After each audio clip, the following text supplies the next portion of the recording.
যোৱাবাৰ তেওঁলোকে কৈছিল যে য'ত য'ত মিত্ৰতা হ'ব সেই পইচাকেইটা আমি ৰিটাৰ্ণ কৰিম। পিছত ৰিপুণ বৰা সভাপতি আছিলে, ৰিপুণ বৰাই পইচাকেইটা ঘূৰাই নিদিলে, সোধাত ক'লে খৰচ হৈ গ'ল। গতিকে অলৰেডি কংগ্ৰেছত এইবাৰৰ পইচা নহয়, যোৱাবাৰৰো পইচা বিচাৰি মানুহে ফেচবুক পোষ্ট কৰিব, কাৰণ যোৱাবাৰৰ পইচাকেইটাও ঘূৰাই দিয়া নাই।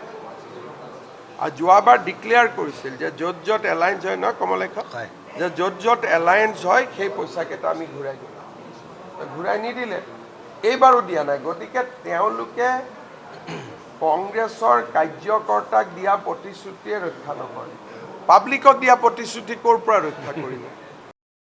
যোৱাবাৰ তেওঁলোকে কৈছিল যে য'ত য'ত মিত্ৰতা হ'ব সেই পইচাকেইটা আমি ৰিটাৰ্ণ কৰিম। পিছত ৰিপুণ বৰা সভাপতি আছিলে, ৰিপুণ বৰাই পইচাকেইটা ঘূৰাই নিদিলে, সোধাত ক'লে খৰচ হৈ গ'ল।